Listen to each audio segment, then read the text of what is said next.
नमस्कार मित्रांनो, जसं की आपल्याला माहीत आहे की सिडकोकडून कॉरिगंडम टू द अलॉटमेंट लेटर म्हणजेच रिवाइज्ड अलॉटमेंट लेटर हे जाहीर झालेलं आहे. तर त्यानुसार आपण पाहू शकता की आपल्या आता पोर्टलवरती सुद्धा चेंजेस होत आहेत. जे आपले जुने हप्ते होते ते आता चेंज होऊन नवीन जी अमाऊंट मायनस होत आहे, तो शेवटच्या हप्त्यामध्ये मायनस होऊन आपल्याला हप्ते दिसायला चालू झालेला आहे. तसेच काही लोकांना पहिले 5% जी-एस-टी होती, ज्यांची घरं 45 लाखाच्या वर होती त्यांना 5% जी-एस-टी होती. परंतु आता ते 5% वरून आता 1% झालेले आहे. तर ते सुद्धा चेंजेस हे सिस्टममध्ये झालेले आहेत. तर ते चेंजेस सिस्टममध्ये कसे दिसतात हेच आपण आजच्या व्हिडिओमध्ये आपण पाहणार आहोत. व्हिडिओ चालू करण्या अगोदर जर तुम्ही आमच्या चॅनलवर प्रथमतः आला असाल तर चॅनलला सबस्क्राईब नक्की करा आणि तुम्हाला जर आमचे व्हिडिओ आवडत असतील तर लाईक आणि शेअर नक्की करा. जर तुम्हाला रिवाइज्ड अलॉटमेंट लेटर म्हणजेच कॉरिगंडम टू अलॉटमेंट लेटर हे कसं असतं हे जर पाहायचं असेल तर तुम्ही आमच्या चॅनलवर जाऊन त्या संदर्भातला व्हिडिओ जाऊन पाहू शकता. त्या व्हिडिओमध्ये आपण कॉरिगंडम टू द अलॉटमेंट लेटर हे पूर्णपणे एक्सप्लेन केलेलं आहे. तसेच ते कॉरिगंडम टू अलॉटमेंट लेटर हे कसं डाउनलोड करायचं यासाठी सुद्धा आपण एक सेपरेट व्हिडिओ बनवला आहे. तर तुम्ही आमच्या चॅनलवर जाऊन हे सर्व सिडकोचे माहिती रिलेटेड आणि अपडेट्सचे व्हिडिओ पाहू शकता. तर चालू करूया आजचा व्हिडिओ. प्रथमतः तुम्हाला गुगल किंवा कोणत्याही वेब ब्राउझरवर जाऊन siddcohome.com ही वेबसाईट तिथं तुम्हाला टाईप करायची आहे. ती वेबसाईट टाईप केल्यानंतर तुम्हाला असं फ्रंट पेज येईल. त्याच्यावरती माय प्रेफर्ड सिडको होम या टॅबवर तुम्हाला क्लिक करायचं आहे. यानंतर आपण सिडको होम्सच्या मेन पेजवरती जातो. त्या ठिकाणी तुम्ही पाहू शकता EWS व LIGसाठी 1 and 2 BHK घरं वाशी, बामणडोंगरी, खारकोपर, खारघर, तळोजा, मानसरोवर, खांदेश्वर, पनवेल आणि कळंबोली या ठिकाणी ही घरं आहेत. आणि त्यासाठी प्राधान्य निवड प्रक्रिया ही चालू आहे. 11 फेब्रुवारीपासून 28 फेब्रुवारीपर्यंत ती खुली राहणार आहे. तसेच जर तुम्ही आत्तापर्यंत अर्ज केला नसेल किंवा तुमचा अर्ज करायचा राहून गेला असेल तर तुम्ही अजूनही रजिस्टर करू शकता आणि त्यासाठी अर्ज करू शकता.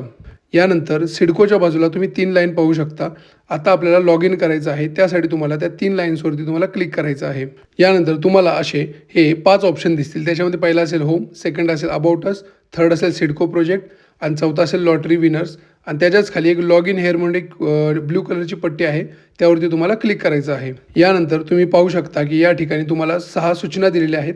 त्यावरती तुम्हाला चेकबॉक्स क्लिक करून हो मी सहमत आहे यावरती तुम्हाला क्लिक करायचं आहे. यानंतर तुम्हाला हे असं फ्रंट पेज येईल. त्याच्यामध्ये तुम्ही पाहू शकता नवीन खाते तयार करा. जर तुम्ही अर्ज केला नसेल तर तुम्हाला इथं अर्ज करण्यासाठी इथं तुम्हाला खातं तयार करावं लागेल. तिथे तुम्हाला नाव, तुमचा मोबाईल नंबर टाकून इथं तुम्हाला नवीन खातं तयार करू शकता. आणि जर आधीच जर आपलं खातं आहे तर आपल्याला इथं लॉग इनवरती क्लिक करायचं आहे. वरच्या साईडला तुम्ही पाहू शकता ब्ल्यू कलर बॉक्समध्ये लॉग इन हा ऑप्शन दिलेला आहे. त्यावरती आपल्याला क्लिक करायचं आहे. यानंतर आपल्याला लॉग इन करण्यासाठी विंडो ओपन होईल. त्याच्यामध्ये तुम्हाला तुमचा मोबाईल नंबर टाकायचा आहे, कॅप्चा कोड टाकायचा आहे आणि त्यानंतर तुम्हाला जो OTP येईल तो एंटर करून तुम्हाला लॉग इन करायचा आहे. यानंतर लॉग इन केल्यानंतर तुम्हाला फ्रंट पेज येईल. त्याच्यामध्ये तुम्ही पाहू शकता राईट साईड कॉर्नरला हप्ते पहा आणि भरा असा ऑप्शन आहे. तिथूनही डायरेक्ट आपण जिथं आपण पेमेंट करतो त्या पेजवर जाऊ शकतो. तसेच आपल्याला तिथं 6 नंबरचा एक ऑप्शन दिलेला आहे. तिथे सुद्धा हप्ते आणि करारपत्र या ठिकाणी सुद्धा आपण जाऊन पुन्हा एकदा पेमेंट पेजवरती जाऊ शकतो. यानंतर आपण पाहू शकतो की आपलं बुकिंग अमाऊंट, तसेच कन्फर्मेशन अमाऊंट आणि इन्स्टॉलमेंट 1, 2, 3 हे ऑलरेडी पेड झालेलं आहे. त्यामुळे तिथं आपला पेडचं ऑप्शन दाखवत आहे. त्याच्यानंतर इन्स्टॉलमेंट 4 टू इन्स्टॉलमेंट 6 हे पेंडिंग दाखवत आहे आणि ड्यू डेटसुद्धा इथं दाखवत आहे. आता आपल्याला व्ह्यू अँड पे इन्स्टॉलमेंट याच्यावरती क्लिक करून पुढे जायचं आहे. यानंतर आता आपण पाहू शकतो की इथं बुकिंग अमाऊंट 1,57,500 ही ऑलरेडी आपण पेड केली आहे. त्यामुळे इथं पेड दाखवत आहे. तसेच कन्फर्मेशन अमाऊंट 1,57,500 हे सुद्धा आपण पेड केलेलं आहे. तेही तिथं पेड आलेलं आहे. यानंतर आता आपण पाहू शकतो की जो आपण बुकिंग अमाऊंट भरलेली आहे 1,57,500 त्याचा इथे त्यांनी ब्रेकअप दिलेला आहे. त्याच्यामध्ये GST आहे ती 7,500 रुपये आहे आणि एकूण जी आपण रक्कम भरलेली आहे GST इन्क्लुडिंग ती 1,57,500 रुपये भरलेली आहे. ती भरलेली दिनांक ही आपली 2 जून 2026 आहे आणि याची पूर्ण डिटेल्स आपल्याला त्यांनी दिलेले आहेत. सेम त्याच प्रकारे कन्फर्मेशन अमाऊंटसुद्धा 1,57,500 भरलेली आहे आणि त्याच्यामध्ये GST आपण 7,500 भरलेला आहे. हा जो 7,500 रुपये जो GST आहे जो आपण बुकिंग अमाऊंटलाही भरलेला आहे आणि कन्फर्मेशन अमाऊंटला भरलेला आहे तो 5% कॅल्क्युलेट झाला आहे, जो ओल्ड सिनारिओ होता त्यानुसार. परंतु आता जी पण घरं मूळ अलॉटमेंट लेटरनुसार 45 लाखाच्या वर होते, परंतु आता 10% कमी झाल्यामुळे 45 लाखाच्या आतमध्ये आलेले आहेत, त्यांना नक्कीच 5% GST न लागता 1% लागेल आणि जे बॅलन्सचे 4% आहेत त्याचे पैसे त्यांना नक्कीच रिफंड झाले पाहिजेत. जे लोकांचे फ्लॅट ऑलरेडी 45 लाखाच्या आतमध्ये आहेत त्यांना ऑलरेडी 1% लावलेला आहे. परंतु जे फ्लॅट हे 45 लाखाच्या वर होते परंतु आता 45 लाखाच्या आतमध्ये आले आहेत त्यांना आता 1% फक्त GST लागणार आहे. आणि त्यानुसार कॉरिगंडम टू अलॉटमेंट लेटर हे ऑलरेडी जाहीर झालेलं आहे. त्याच्यामध्ये 1% GST लावलेला आहे. फक्त हे चेंजेस त्याने अजून सिस्टममध्ये केलेले नाहीत. त्याच्याबद्दल लवकरच सिडकोकडून अपडेट येणार आहे, त्याची आपण वाट पाहत आहे. यानंतर आता आपण पाहू शकतो की जो इन्स्टॉलमेंट पहिला होता तो आपण 7,54,282.67 रुपये भरला होता. तसेच इन्स्टॉलमेंट जो दुसरा होता तो सुद्धा सेम अमाऊंटचा आपण भरलेला होता. यानंतर आपण जे 7,54,282चा जो EMI भरतो किंवा हप्ता भरतो त्याचा आपण ब्रेकअप पाहूया. त्याच्यामध्ये 5% ₹37,823 हा GST लागलेला आहे आणि टोटल जी अमाऊंट आहे ती 7,54,282 रुपये आहे. त्याचा जो भरलेला दिनांकसुद्धा त्यांनी दिला आहे 16 ऑगस्ट 2025 रोजी आपण हा पहिला हप्ता भरला होता. तसेच प्रत्येक हप्त्याची वेगवेगळी डेट आहे. 1-2-3 महिने सोडून प्रत्येक हप्त्याची वेगवेगळी डेट आहे. या ठिकाणी सुद्धा जो पेड इन्स्टॉलमेंट आहे त्यावरती 5% GST दाखवत आहे. अजून 1% झालेला नाही. यानंतर आता आपण पाहू शकतो इन्स्टॉलमेंट नंबर 3 आहे तो 7,54,282 आहे जो आपण 14 जानेवारी 2026ला भरला होता. ॲक्च्युली जो इन्स्टॉलमेंट 3 भरायची जी तारीख होती ती 13 जानेवारी 2026 होती, परंतु काही कारणास्तव आपण तो हप्ता हा 14 जानेवारी 2026 रोजी भरला. तर तुम्ही पाहू शकता की एका दिवसासाठी त्यांनी DPCचे चार्जेस आहेत, डिले पेमेंट चार्जेस हे 349.27 रुपये लावण्यात आलेले आहे. परंतु तुम्ही पाहू शकता की सिडकोकडून जो आपलं घर 2025 मध्ये देणं अपेक्षित होतं ते घर त्यांनी त्याची डेट वाढवून 2027 केलेली आहे. परंतु त्यासाठी त्यांनी कोणतेही चार्जेस त्यांनी कमी केलेले नाही किंवा कोणताही अमाऊंट कमी केलं नाही. परंतु आपल्याकडून फक्त 1 दिवस जरी डिले झालेला आहे त्यासाठी सुद्धा त्यांनी ₹350 आपल्याला डिले चार्जेस लावलेले आहेत. हे पूर्णपणे सिडकोकडून चुकीचं आहे. यानंतर आता तुम्ही पाहू शकता की जे आपले उर्वरित हप्ते आहेत त्यासाठी त्यांनी इन्स्टॉलमेंटची अमाऊंट ही 1%ने GST लावलेलं आहे. 5% GST अमाऊंटनं आपण 7,54,282 रुपये भरत होतो.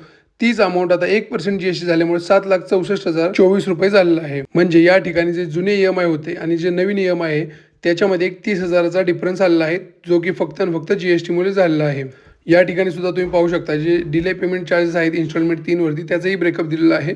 त्याच्यामध्ये 349.27 रुपये आपल्याला डिले चार्जेस लावलेले आहेत आणि त्याच्यामध्ये 16.64 रुपये हा GST त्यांनी आकारलेला आहे. याची आपण जी पेमेंट केलं आहे ते 14 जानेवारी 2026ला आपण त्याचं पेमेंट केलेलं आहे. यानंतर आता आपण पाहू शकतो की इन्स्टॉलमेंट नंबर 5 हा आपल्याला 1% GSTने 7,64,024 रुपये भरावा लागणार आहे. आणि त्यानंतर आपण पाहू शकतो इन्स्टॉलमेंट नंबर 6 हा आपल्याला 2,79,224 रुपये फक्त भरायचा आहे. इथं तुम्ही पाहू शकता की जी आपल्याला 10% जी सूट देण्यात आली होती ती त्यांनी इन्स्टॉलमेंट नंबर 6मध्ये ॲडजस्ट केलेली आहे आणि जो EMI 2,54,000 रुपये भरावा लागत होता तोच आता शिफ्ट होऊन 2,79,224 रुपयेवरती आलेला आहे. आता आपण पाहू शकता या ठिकाणी त्यांनी दिवससुद्धा दिलेले आहेत. इन्स्टॉलमेंट नंबर 5 भरण्यासाठी आपल्याला 112 दिवस शिल्लक आहेत आणि इन्स्टॉलमेंट नंबर 6 भरण्यासाठी 187 दिवस शिल्लक आहेत. तर इथं तुम्ही पाहू शकता की जी आपण अमाऊंट भरत आहे इन्स्टॉलमेंट नंबर 4 आणि इन्स्टॉलमेंट नंबर 5मध्ये 7,64,024 रुपये त्याचा इथे त्यांनी ब्रेकअप दिलेला आहे. त्यामध्ये जो GST आहे तो 7,564 रुपये राहणार आहे आणि त्याची जी बेसिक रक्कम आहे किंवा मूळ रक्कम राहणार आहे ती 7,56,459 रुपये राहणार आहे. याचा आपल्याला जो EMI भरायचा आहे किंवा हप्ता भरायचा तो 12 जून 2026 पर्यंत भरायचा आहे. यानंतर आता तुम्ही पाहू शकता की जे पॉवर सप्लाय नेटवर्क चार्जेस आहेत ते आपल्याला 1957 रुपये भरायचे आहेत. तसेच वॉटर डिस्ट्रीब्युशन चार्जेस हे 5,736 रुपये भरायचे आहेत आणि वॉटर कनेक्शन चार्जेस हे 3,413 रुपये भरायचे आहेत. हेही आपल्याला पोर्टलवरती त्यांनी शो केलेलं आहे. यानंतर आपण पाहू शकतो की सर्व्हिस चार्जेस हे आपल्याला नाही आहेत त्यामुळे त्यांनी ऑलरेडी पेड ऑन दाखवलेलं आहे. तसेच charges for maintenance and repair हे आपल्याला 51,181 रुपये आपल्याला भरणं अजून बाकी आहे. जसं की तुम्हाला मी या अगोदरच्या व्हिडिओमध्ये सांगितलं होतं की मेंटेनन्स अँड रिपेअर चार्जेसवरती हे आपल्याला 18% GST भरावा लागणार आहे. यानंतर आपण पाहू शकतो डॉक्युमेंटेशन चार्जेस हे 525 रुपये राहणार आहेत आणि शेअर मनीसुद्धा 600 रुपये आपल्याला भरावा लागणार आहे. तर यासाठी आपल्याला 187 दिवस अजून शिल्लक आहेत जो की ऑगस्ट 2026 दाखवत आहे. तर अशा प्रकारे आपण आपल्या पोर्टलवरती आपल्याला हे सर्व चार्जेस कसे दाखवले जातात किंवा कसं पेमेंट करावं लागतं याबद्दल आज आपण माहिती घेतलेली आहे. पुन्हा एकदा जर तुम्ही चॅनलवर प्रथम आला असाल तर चॅनलला सबस्क्राईब नक्की करा आणि जर आमचे व्हिडिओ आवडत असतील तर लाईक आणि शेअर नक्की करा. काही अडचणी किंवा शंका असतील तर तुम्ही कमेंट सेक्शनमध्ये कळवा. आपण त्याचं सोल्युशन करण्याचा प्रयत्न करू. व्हिडिओ शेवटपर्यंत पाहिल्याबद्दल धन्यवाद.